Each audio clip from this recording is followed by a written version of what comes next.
Greetings, friends of the Esoteric Order of Gamers. My name is Peter. I'm also known as Universal Head, and I'm here to bring you some more great gaming stuff. Hope you're enjoying some good gaming wherever you are.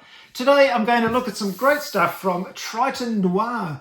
Now, you may remember last year I raved about a game called Assassin's Creed Brotherhood of Venice, which is by that company. That game was based on a system of a previous game they released called V-Commandos. Here it is here. Now, V-Commandos is now called V-Sabotage. I think there was some licensing issue there. Anyway, this is a fantastic game. It's a game about infiltration, combat and sabotage. World War II commando missions. Really cool stuff, and the system ported over to Assassin's Creed really well, and then they made some campaign editions and things like that. Now, recently, Triton Noir ran another Kickstarter campaign to do a deluxe edition of V-Commandos, and that is adding all these lovely miniatures. Here they are here. We've got a miniature pack, an expansions miniature pack, and then a campaign expansion called Ghost. So I'm just about to open all this stuff up. Thank you very much, Triton Noir, for sending me this stuff. They really make some lovely, very stylish games. And I'm really looking forward to getting these miniatures into V-Sabotage, which is an excellent game. So let's check out all this stuff. Let's get started with the main miniature pack. And in here, you have 65 miniatures. Tiles, cloth bags, boards, cards, the whole bit. Let's see what you get. We've got a very thin rule book, just how you use these miniatures, basically. And for this, you have a particular board which you can put the miniatures on and swap them with the counters, because, of course, you're drawing counters to see which enemies appear on the board or on the tiles. So that keeps track of them nicely. And just some information about that. Also, you can designate a visible commando by putting a red ring around the base, and one that's wearing a German uniform by swapping it with a German uniform model. And there's a little one for the alarm as well. So just some information there. There's a French version. Some baggies. We've got some doors here. They come with clear bases. And then you can see here, these are all the new tiles. So the new counters, which replace the ones in the core set, in the original set.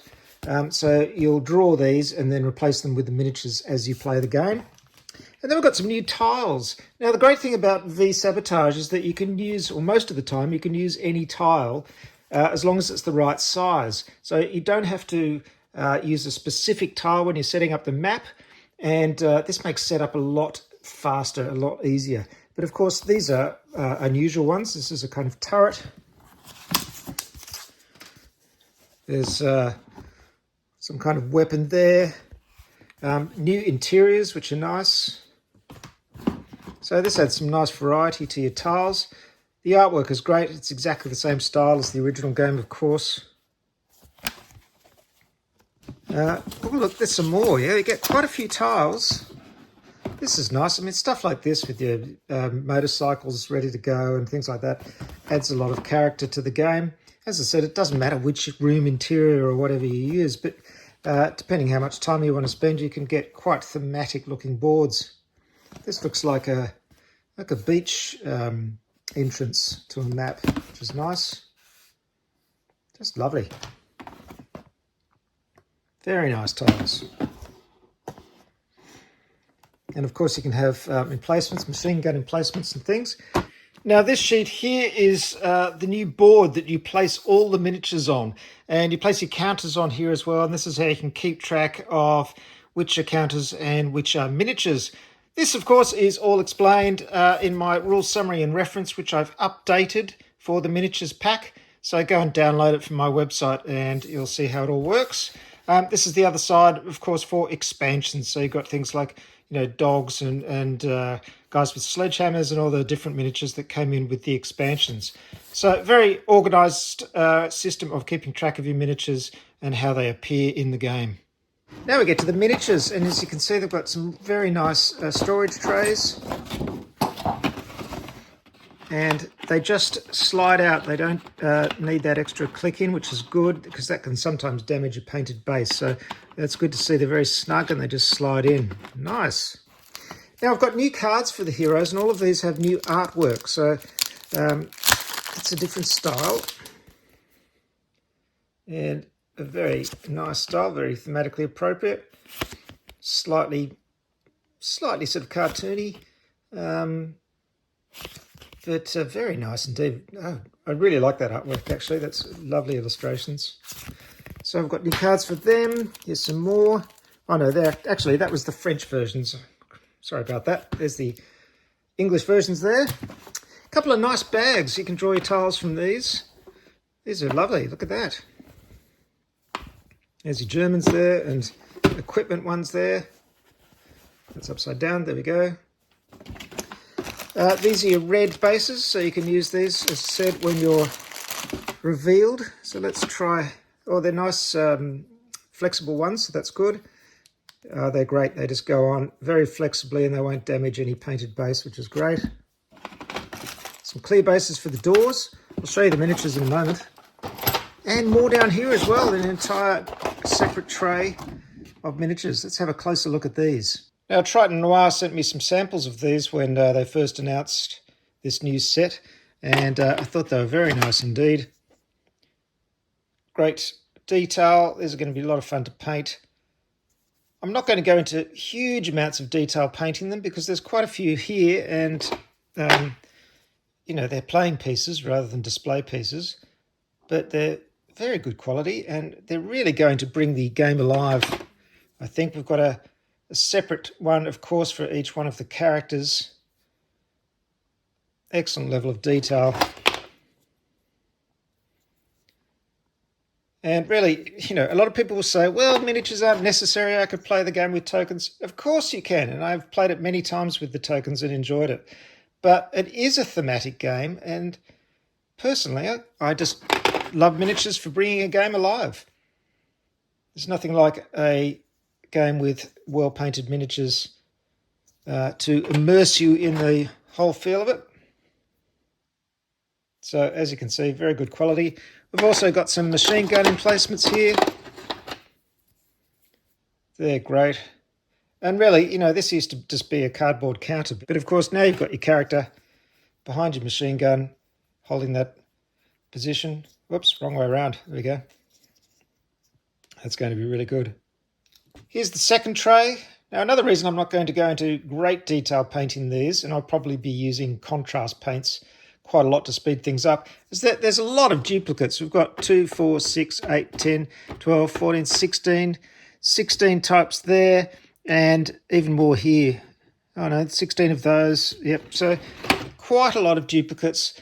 You want to get through them pretty quickly because if you're doing everyone like a quality finished miniature, you're going to be here forever. But I've done lots of German figures before, and they're pretty easy to paint once you get the right colour scheme. Hopefully I can give you some tips and tricks on that later on when I've started painting them. There's our alarm. Got 2 of those. So there's our main set, and very nice quality, as I've come to expect from Triton Noir. They do some lovely stuff. Here's our expansions miniature kit. So this covers the expansions to the existing game. Just a short rulebook, again going over that basic information again. And we've got a greater variety here for some of the expansion missions. More tiles, which is great to see. You can never have enough of them in this game.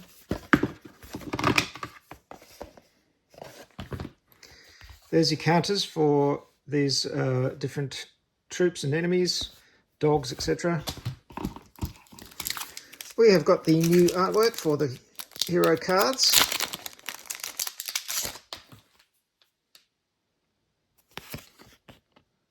I do like this illustration style. I think it fits it very well.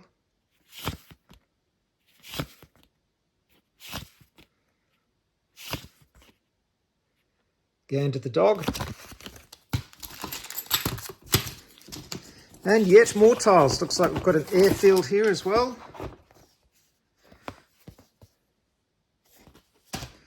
So that looks like a V2 rocket.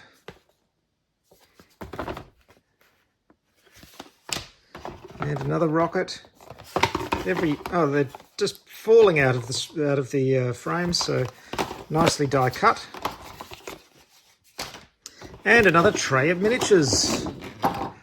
We've got some nice oil drums, skull and crossbone on the side. some little tanks.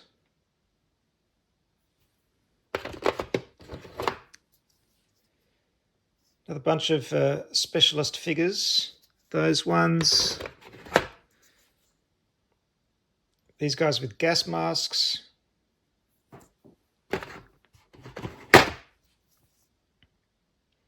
Gas masks and machine guns.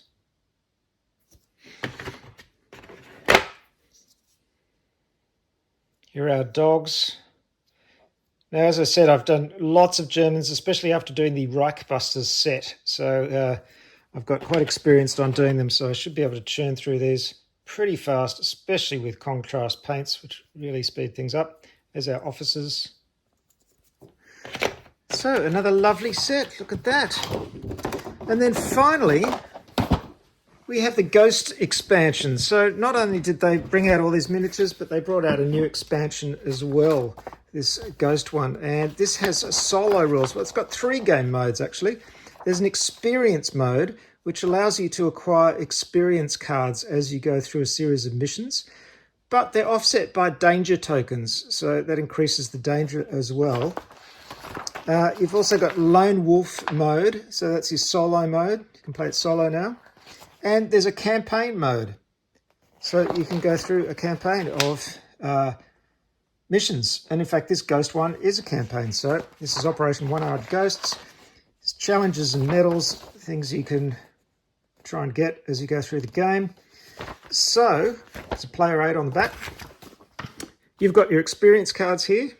And these are some of the experience abilities you can get as you go through.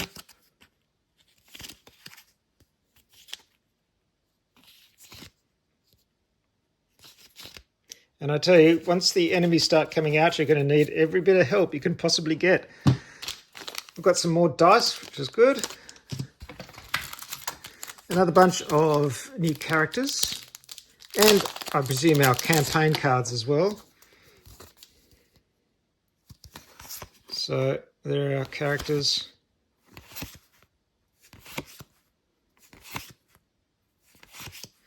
And these are our missions. So I love the graphic design on these. They've really done a lovely job. So with a mission, you can get, these are the different missions you have, and then you can set, when you, it tells you ruins, for example, you go to the ruins card and you get a setup for the tiles and you get the mission. So it works very well with this card-based system. There'll be a separate card for each one of these particular missions, and each one will individually tell you how it works, and then special rules on this card to string them together. It's very simple, but very effective system. Here we've got some large commando sheets, and you can use these to store your experience cards. You know, not something that's particularly desperately necessary, but certainly a lovely graphic addition to the game. It's very nice. Large scale sheets for each one of your characters. That really brings things alive. Very nice. Here we've got some stickers. Now, one thing that they did in Assassin's Creed is do these sticker reward systems, which you might think immediately is like, oh, why do I need to do that? But as I explained in my Assassin's Creed video, there's something very satisfying about achieving a sticker and putting it in the book. I don't know why, but it just is. Now, these are the missions I was talking about. So, as I said, if you get a mission called Cable Car or whatever, then you can refer to this card, and it will give you the layout of the tiles and the mission rules. And you build up quite a collection of these individual missions that can then be put together in different ways, which keeps it very interesting. More tokens. That's the older style of tokens there. I'm not sure why they did that. Perhaps it's to match... Oh, well, the new ones would be in the expansion miniatures set, of course. These are to match the original game. Some other new tokens. These are your danger tokens, which make things a bit more difficult if you're using experience. Some more tiles. This is chock-a-block full of stuff, this set. Got some more tiles. Same great artwork throughout. These are French cards, so we don't need these. And then here we've got 21 more event cards. These are the French ones I've just picked up. There's an English set here. There's certainly a lot of good content here. 21 event cards that really shake things up. That looks great. I'm really looking forward to getting to that. There's some fantastic new missions in there. This is a great game. Well, there you have it, some very cool stuff for V-Sabotage. Now, I really recommend this game. It's a lot of fun. What I'm going to do when I get all these miniatures painted up is do a battle report for you so you can see how it plays. As I said, I love Assassin's Creed, and before Assassin's Creed, I loved this game. It's a really, really good system, and it's great solo as well. If you like solo gaming, you can go through the missions, and I haven't played it solo myself, but my friend Dylan has played a lot of it solo and told me that it's a lot of fun. So it's going to be even better with all these miniatures. Thank you, Triton Noir, for sending these to me. And as I said, I'll paint them up and show you what they look like. I think it's going to look spectacular. Hope you've enjoyed this video on V-Sabotage miniature expansions. I will see you next time. This is the Esoteric Order of Gamers. I'm Peter, and you can find me at my website, orderofgamers.com, where you'll find hundreds of rules, summaries, and reference sheets to download for free. And also, you can go and check out all my other videos. Please subscribe, hit the all notifications button, of course. And I will see you next time. Good gaming, everybody. Bye for now.